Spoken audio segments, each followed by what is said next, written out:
Olá a todos, o meu nome é Fernando Miguel Santos, bem-vindos ao Pista de Aterragem. Para vos lembrar, o Pista de Aterragem agora está também em formato podcast, quer no Spotify, quer no iTunes. Gostaria que, caso não possam assistir aos vídeos, adinam também ao podcast e assim poderão até no carro ouvir o áudio daquilo que eu gravo. Gostaria também que deixassem em baixo os vossos comentários, que pedissem temas para eu elaborar, que façam questões, dado que neste momento o ritmo de informação da pandemia mudou, e ainda bem, é muito bom sinal, e por isso eu estarei à vossa disposição para vos esclarecer naquilo que vocês mais necessitem e menos naquilo que são as informações diárias. E hoje gostaria de vos falar sobre algo que eu escrevi no meu blog. Todos temos direito à nossa opinião. Não é o nosso status que deve ditar esse direito ou não. Ladies and gentlemen, the seatbelt sign will be switched off shortly. However, for your own safety, we recommend that you keep your seatbelt loosely fastened in case of any... Em primeiro lugar, todos temos direito à nossa opinião, e isso é algo que eu gostaria de deixar bem claro, porque faz parte da liberdade de expressão e do princípio de que todos devemos partilhar aquilo que pensamos, se assim entendermos. No entanto, não é o nosso status que deve ditar esse direito ou não. Isto é, não é o status social, não é o diploma que temos, não é sequer aquilo que fizemos antes que deve ditar. É um direito absoluto e, portanto, as pessoas todas têm esse direito. Perante isto, eu gostaria de vos falar de dois casos. Eu cito os nomes no texto que escrevi no blog. E é um caso de um informático que tem um doutoramento de modelação de doenças pulmonares e um pediatra conceituado do nosso país, e ambos, podendo eventualmente ter razão em alguns pormenores daquilo que dizem, cometem erros graves em algumas declarações, seja por precipitação num caso, nomeadamente do informático, seja por conexões políticas, etc., no caso do pediatra. E esses erros graves induzem as pessoas em erro.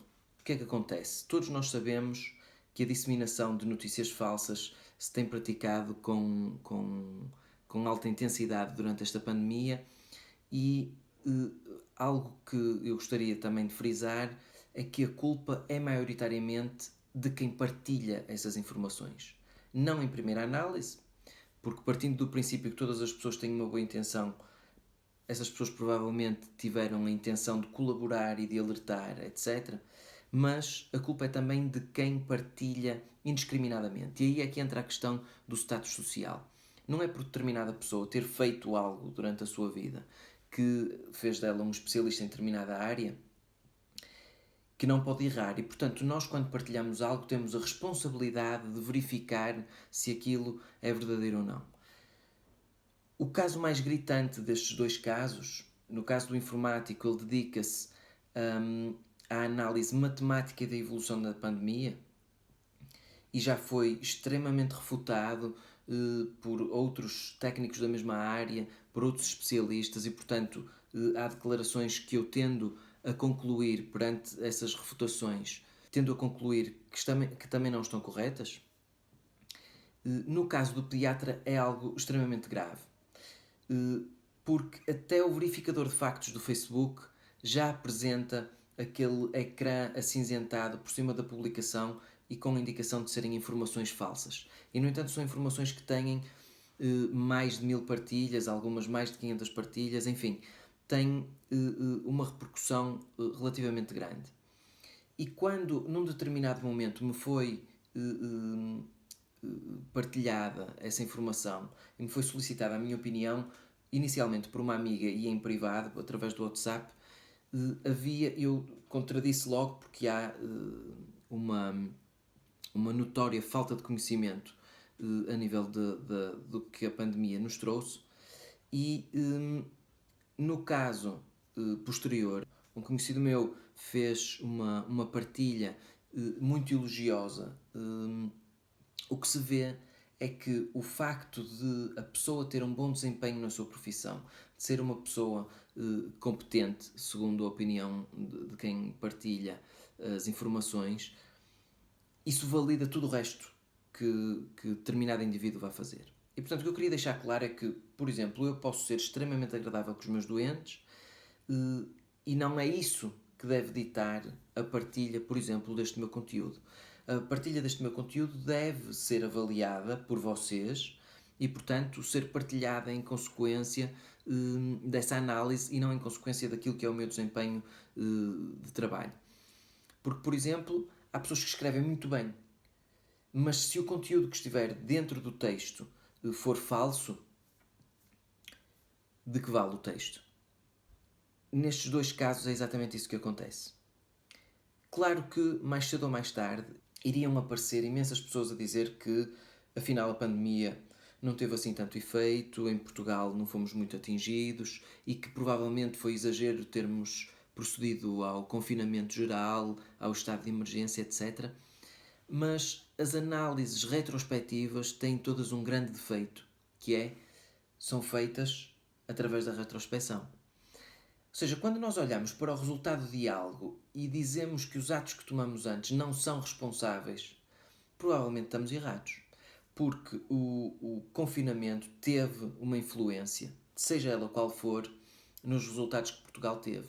Porque temos países, nomeadamente Espanha e Itália, que tiveram um outro tipo de confinamento, que começaram o confinamento mais tarde e que tiveram muito mais problemas. Depois há as análises culturais, como eu já fiz em relação aqui à Suíça, a diferença de características populacionais, como por exemplo o lado mais germânico e com menos contacto, o lado francófono e que fala italiano, mais próximos em termos familiares e de congregação de população, etc. E, portanto, que potenciam as infecções. Portanto, tudo isso são fatores que influenciam determinantemente a evolução de uma pandemia. E, portanto, não podem ser excluídos, seja por análise puramente matemática, seja por análises políticas, etc. A questão de se partilhar um vídeo, como fez esse pediatra, de partilhar um vídeo em que se diz que foram feitas determinadas autópsias em Itália e que isso levou a determinadas conclusões, até aí tudo bem. O problema é todo o outro texto desse post e que alega que a doença Covid-19 não é uma pneumonia. Isto é totalmente falso. A segunda parte é verdade. Há um aumento dos problemas trombóticos e das consequências em termos de coagulação. E, portanto, os nossos doentes aqui também tiveram heparina em curso para fluidificar o sangue com doses ligeiramente mais elevadas. No entanto, uma consequência agravada de uma doença não é a causa da doença, nem é a consequência direta, nem exclui todos os outros sintomas ou todas as outras questões com ela relacionadas. Portanto, uma das partes principais do diagnóstico da ARDS, que também já falei aqui em outros vídeos, uma das características principais para que seja determinada a ARDS tem que haver uma pneumonia bilateral. As declarações do determinado pediatra são falsas e são até perigosas no sentido de encontrar soluções, e houve uma carta que ele escreveu ao Presidente da República, etc., para promover a hidroxicloroquina como um medicamento de solução. E a questão é que em França esse medicamento foi testado por um médico também extremamente conceituado, um dos mais conhecidos infecciologistas do mundo, e ainda assim ele cometeu um erro gravíssimo de não fazer um estudo randomizado, com duplo controle, etc. Portanto, fazer um estudo em 26, 30, 50 doentes, sem grupo de controlo ou apenas uma análise observacional, sem seguir aquilo que é a medicina baseada em evidência, é grave e traz consequências de precipitação, como por exemplo as 4 mortes em França relacionadas com problemas derivados da administração de hidroxicloroquina. E portanto temos aqui Já há duas informações falsas partilhadas por esse médico, que eu acredito, mais uma vez sublinho, que seja extremamente competente como pediatra, que seja alguém interessado e que esteja a tentar colaborar e a tentar ajudar. No entanto, desconfiem sempre quando há uma declaração muito veemente em relação a algo que todo mundo duvida. Porque não há só uma pessoa a pensar neste assunto, há imensas. Em última análise, o mais importante disto tudo é que nunca ninguém pôs em causa se este é o pior vírus do mundo, porque claro que não é. A partir do momento em que se começou a confinar as pessoas, foi para fazer o achatamento da curva de evolução, para não expor os cuidados de saúde a um pico elevado que sentimos e que em alguns países ultrapassou os limites do sistema de saúde.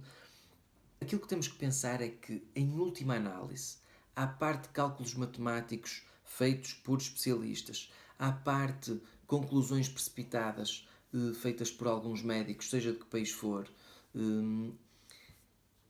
temos que pensar que, no fundo da questão, estão as pessoas. São as pessoas o mais importante. E por isso, quando nós temos uma doença que mata, seja em que faixa etária for, que sabemos que podemos limitar a sua ação através de algumas ações de isolamento social, uso de dispositivos de proteção, etc. É nosso dever, na minha opinião, praticar esses atos e contribuir para que o impacto social e sanitário seja menor, independentemente se os cálculos indicam que há doenças piores que a doença causada pelo coronavírus, ou existe um estudo com indicações fracas e que por isso devemos distribuir uma determinada medicação a toda a gente e a toda a população. Portanto, tenham muito cuidado com aquilo que partilham. Pensem, antes de mais, que o mais importante nisto tudo é que possamos proteger-nos a nível comunitário. Vamos precisar de uma imunização de grupo, seja ela atingida de que forma for, seja por contacto com o vírus e tratamento subsequente, seja por vacinação. Pensem que o mais importante são as pessoas e não esse tipo de partilhas que apenas tendem a procurar informar de uma forma quase unívoca e sem escutar aquilo que está à volta. Não vai ser um especialista a resolver a questão da crise sanitária mundial, não vai ser uma pessoa sozinha que vai descobrir a pólvora, como se costuma dizer. Deixemos que a comunidade científica se adapte a toda esta pressão social e que consiga produzir aquilo que é necessário. Façamos nós aquilo que nos é recomendado. Deixemos-nos de teorias de conspiração, porque neste momento aquilo que temos que ter é união e aquilo que se vê hoje em dia é que as pessoas estão a ficar cada vez mais afastadas porque extremam as posições. E algo que não nos podemos esquecer é quando se fala de um extremo, para que este extremo haja, tem que haver um outro. Por isso é que é extremo. E por isso, quem de uma forma extremamente agressiva ataca o outro lado da barricada de opiniões, provavelmente está a tornar-se também um extremista. Foquemo-nos naquilo que é importante, na informação fidedigna, científica e validada pelos pares, isto é, validada pela comunidade, porque é assim que os estudos científicos se fazem, e, por favor, evitem ao máximo a partilha de publicações ao estilo tabloide, que só nos levam a não ter absolutamente nenhum controlo sobre a informação que é disseminada. Muito obrigado e até breve. Ladies and gentlemen, the seatbelt sign will be switched off shortly. However, for your own safety, we recommend that you keep your seatbelt loosely fastened in case